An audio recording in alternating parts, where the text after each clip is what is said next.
Good morning, children. Welcome back our next science class. So, students, in last class we completed read our topic sources of water like ocean and seas, rain and snow, rivers, lake and ponds and wells and spring. देखिए seas and oceans होते हैं, उनका पानी कैसा होता है, सैल्टी होता है, जिसे हम पीने योग्य अपने किसी भी वर्क के लिए यूज नहीं कर सकते, ना ही एग्रीकल्चर में यूज कर सकते हैं। Okay, only a small fraction of fresh water available, एक छोटी सी मात्रा में अवेलेबल होता है पानी जो लेक्स, रिवर एंड पोन्ड्स होता है और जो ग्राउंड वाटर के रूप में होता है। ओके, एंड देखिए सलीन वाटर जो सीज और ओशन का पानी होता है उसको डिस्टिलाइजेशन करके, मतलब उसमें से नमक को अलग करके, before it can be put to any use, उसके बाद हम उसे यूज कर सकते हैं। ओके, और सेकेंड था हमारा रेन एंड स्नो। और हम जानते हैं जो रेन होता है हमारे पानी का मेन सोर्स होता है, बारिश के द्वारा ही हमारे जो रिवर्स होते हैं, पॉन्ड्स होते हैं, वेल्स होते हैं, लेक्स होती है, झीलें होती है, वो सब बारिश के कारण ही फील होती है। यदि बारिश नहीं होगी तो ये सब पॉसिबल नहीं है फील होना, ना ही हमारी पानी की पूर्ति हो पाएगी। ओके, तो देखिए जो rain water considered at the purest of all natural water, जो पानी होता है बारिश होती है वो नेचुरल वाटर्स होती है।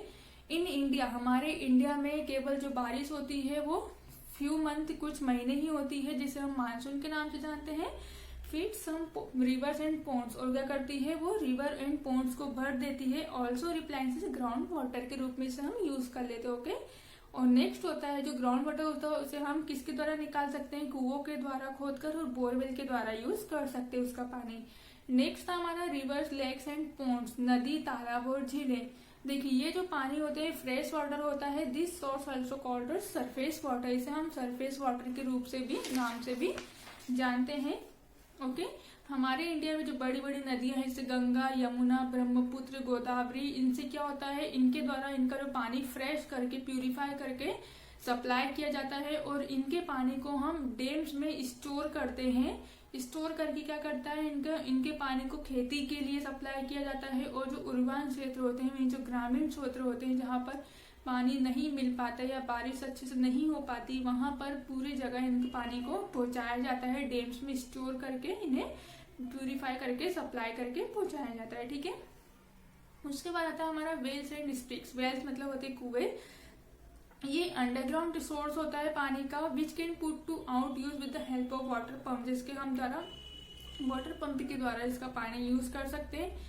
Underground water is rain water which after feeling on the earth. देखिए जो रेन वाटर होता है, अंडरग्राउंड पानी जो रेन वाटर से फील होता है, जब ये पूरा फील हो जाता है, अर्थ पे पूरा फील हो जाता है, sieves through the soil until it reaches a hard rock, तो क्या होता है मिट्टी के अंदर तक पहुंच जाता है, जमा हो जाता है, कलेक्ट इन ग्राउंड वाटर के रूप में इकट्ठा हो जाता है। ओके, वाटर रीचेज अवर होम्स, अब जो पानी हमारे घरों तक पहुंचता है, म्यूनिसिपल जो नगर पालिका के सप्लाई सिस्टम थ्रू पहुंचता है।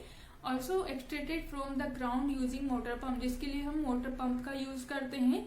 इन areas a major portion of the water is supplied through tubewells, और अधिकतर जो वाटर होता है वो ट्यूबवेल्स के थ्रू सप्लाई किया जाता है। तो ये थे हमारे पानी के सोर्स में source of water. Okay, now our next topic is states of water, means पानी के जो रूप होते हैं वो क्या होते हैं।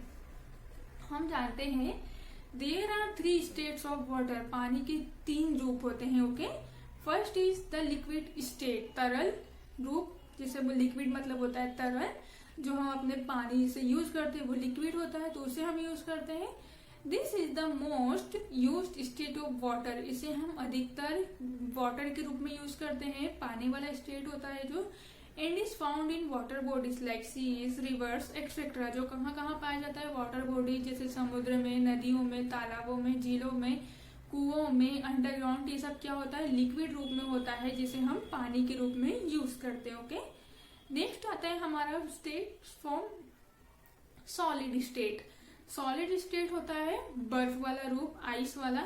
In nature frozen water in the form of ice, देखिए जो पानी का जमना होता है, पानी का जो बर्फ बनना होता है जिसे बोलते हैं। And snow in found on mountain, जो माउंटेन की चोटियों पर, पीक्स पर ग्लेशियर्स के रूप में पाए जाते हैं, वो क्या होती है बर्फ ही पाई जाती है, तो वो क्या होती है पानी का ही रूप होता है। ठीक है, आपने देखा है गर्मी के दिनों में हम फ्रिज में यदि पानी भर के, पानी की ट्रे में जो होती है ट्रे जिसमें बर्फ जमाते हैं, आइस ट्रे, यदि हम उसमें पानी भर के रख देंगे तो कुछ देर बाद हम देखते हैं कि वो आइस क्यूब बन जाती है। तो वो पानी का ही एक रूप होती है, कोई दूसरा रूप नहीं होता है। हम पानी भर के रखते हैं उसके अंदर, इसके अलावा हम चाहे जूस भर के रखें तो जूस क्यूब हो जाएगी वो, जैसे कि यदि हम वाटर भर के रखें तो वाटर क्यूब हो जाएगी। ओके, आइस क्यूब बोलते हैं जिसे, बर्फ के टुकड़े।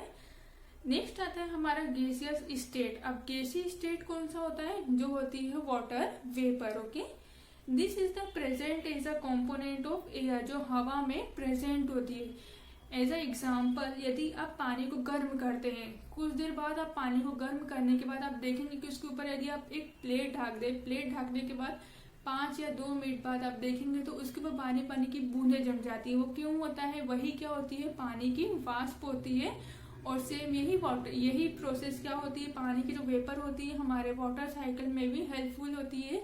गर्मी के दिनों में जब ये पानी गर्म होता है तो क्या होता है? पानी वाष्प बनकर ऊपर उठने लगता है। गर्म पानी में से जो वाष्प बनकर ऊपर उठती है वही क्या होती है? गैसियस स्टेट होती है, वाटर वेपर होती है। और जब यही वाष्प ऊपर उठती है तो आसमान में जाती है, जहां पर वो क्या होती है? उनमें ठंडी हवा लगती है, तो वो क्या होते हैं? बड़े बड़े क्लाउड्स के रूप में फॉर्मेट हो जाते हैं। और उन्हीं के रूप में क्या होती है? जब वो और ज्यादा ठंडे होते हैं तो बड़ी बड़ी बूंदों के रूप में बारिश होने लगती है। तो यही सेम वाटर साइकिल चलती रहती है। वही पानी हमारे अर्थ पे आता है और यही अर्थ का पानी वापर वेपर होके वाष्प बन के आसमान में जाता है। तो ये प्रोसेस कंटिन्यू चलती रहती है। तो यही पानी का क्या होता है? गैसियस स्टेट होता है। मीन्स हम कह सकते हैं कि पानी के ही तीनों फॉर्म है, solid, liquid and gas. Solid होता है आइस के रूप में, लिक्विड होता है पानी जो हम यूज करते हैं, गैसियस होता है जो एयर में प्रेजेंट होता है। Okay, so student, that's all for now. In next class we're discussing about next topic. Thank you, have a nice day.